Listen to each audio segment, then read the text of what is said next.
Hello everyone, welcome to the new video. So আজকের ভিডিওতে আমরা ডিসকাস করবো সাপ্লাই ডিমান্ড জোন মার্ক করতে গেলে কিভাবে আমরা মার্ক করব। দেখো আজকে সাউন্ডটা একটু বা বেকার আসতে পারে, কারণ আমি একটু বাইরে থেকে ভিডিওটা শুট করছি। সো তার জন্য ক্ষমা করে দিও, ঠিক আছে? সো দেখো, যখনই আমরা সাপ্লাই কিংবা ডিমান্ড জোন মার্ক করব, আমাকে প্লাস যেতে হবে কি 4 আওয়ার টাইম ফ্রেমে, প্লাস 1 আওয়ার টাইম ফ্রেম, ঠিক আছে? 4 আওয়ারে আর 1 আওয়ার টাইম ফ্রেমে আমরা সাপ্লাই প্লাস ডিমান্ড জোনটা মার্ক করব। যেহেতু আমাদের কাছে টাইম নেই, সেহেতু তাড়াতাড়ি আমরা ভিডিওটা একটু মার্ক করব। তো তোমরা যারা মোটামুটি খাতা পেন নিয়ে রেডি নেই, তারা রেডি থেকে দেখো, ঠিক আছে? দেখো, একটা সাপ্লাই আর ডিমান্ড জোন মার্ক করতে গেলে আমাকে কিন্তু দুটো তিনটে জিনিস নোটিস করতে হয়। একটা কি, যখনই মার্কেটের কোনো সাপোর্ট লেভেলে আছে, ঠিক আছে, সাপোর্ট লেভেলে কোনো বড় উইক বানিয়েছে, প্লাস রেজিস্ট্যান্স লেভেলে কোনো বড় উইক বানিয়েছে, সেটাকে আমরা অ্যাজ আ সাপ্লাই আর ডিমান্ড জোন ধরি। ওকে, এটা হচ্ছে আমার demand zone, sorry supply zone, আর এটা হচ্ছে আমার ডিমান্ড জোন। এবার যদি সেকেন্ড সাপ্লাইয়ের কথা বলি, সেকেন্ড সাপ্লাই হচ্ছে আমাদের এখানে আছে। ওকে, এই অর্ডার ব্লকের এই জায়গাটায় আমাদের সেকেন্ড সাপ্লাই আছে। সো এইভাবে কিন্তু আমরা সাপ্লাই আর ডিমান্ড জোনটাকে আগে মার্ক করি। ওকে, যখনই আমাদের সাপ্লাই ডিমান্ড জোনটা মার্ক হয়ে যাবে, আমরা কি বুঝবো যে মার্কেট কোন ট্রেন্ডে বা কোন ফরমেশনে আছে, আপ ট্রেন্ড কিংবা ডাউন ট্রেন্ড। সাপোজ আমি বুঝলাম যে মার্কেট এটা ডাউন ট্রেন্ড ফরমেশন চলছে, তাহলে কি, আমরা যখনই কোনো ট্রেড পাঞ্চ করব বা ট্রেড নেব, আমরা কিন্তু ডাউন ট্রেন্ডের দিকেই ট্রেডটা প্ল্যান করব বা পাঞ্চ করব। ক্লিয়ার?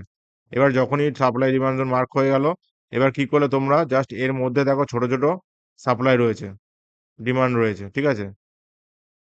এই যে এই মেজর যে লেভেলগুলো, জাস্ট 1 আওয়ার টাইম ফ্রেমে গিয়ে সাপ্লাই আর ডিমান্ড জোনগুলোকে তোমরা ইজিলি মার্ক করতে পারবে। ওকে, এবার এন্ট্রি নেওয়ার সময় কিন্তু কিচ্ছু না, জাস্ট এই সাপ্লাই আর ডিমান্ড জোনে যখনই মার্কেট আসবে, দেখো যেমন এখানে কিন্তু মার্কেট এখন ডিমান্ড জোনে আছে। ওকে, প্লাস মার্কেটের ট্রেন্ড কিন্তু ডাউন দিকে আছে। তো তোমাকে দেখতে হবে কি, সেম এই লেভেলটা কিন্তু একটা আছে নাকি আমার ডিমান্ড জোন। ক্লিয়ার? যখনই এই লেভেলে ডিমান্ড জোন আছে, তার মানে কি, যখনই মার্কেট এই লেভেল থেকে এই লেভেলে আসবে, তখনই কিন্তু আমার একটা এন্ট্রি অ্যাক্টিভ হবে। সাপোজ এরকম লেভেলে কোনো এন্ট্রি আমার কিন্তু অ্যাক্টিভ হবে।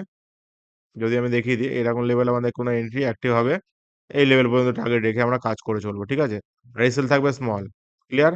এইভাবে আমরা কিন্তু এন্ট্রি প্ল্যান করে চলবো। এবার তোমরা যদি বলতে পারো যে তাহলে আমরা এইখানে কেন আমরা মার্ক করলাম না? কারণ দেখো, এইখানে যদি আমরা মার্ক করতাম, আমরা বুঝতাম কি, পিওর একটা ছোট লেভেলের হাই লো চলো হয়ে যাবে, ঠিক আছে? যেমন এই ছোট লেভেলে আমরা এন্ট্রি করতে পারবো। ক্লিয়ার? এটুকু আমাদের একটা লেভেল ছোট এন্ট্রি। আর যদি বড় টার্গেট নিতে হয়, তাহলে কিন্তু আমাদের সেকেন্ড লেভেল হচ্ছে আমার এটা। ওকে, আই থিঙ্ক তোমরা সাপ্লাই ডিমান্ড জোনটাকে মার্ক করা বুঝে গিয়েছো।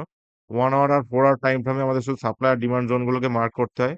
দেন আমাদের ট্রেড পাঞ্চ করতে হয়। এবার যদি তোমাদের এন্ট্রি বা টার্গেটের কথা বলো, এই লেভেল পর্যন্ত তোমাদের ফার্স্ট টার্গেট থাকবে, সেকেন্ড টার্গেট থাকবে তোমাদের এই লেভেল পর্যন্ত। ক্লিয়ার? দেখো ইজিলি একদম ছোট ছোট একদম এসএল নিয়ে, 59 পয়েন্ট এসএল নিয়ে কিন্তু টার্গেট তোমাদের 67 পয়েন্ট বা একটু 700 পয়েন্ট কিন্তু তোমরা ক্যাচ করতে পারবে। ক্লিয়ার?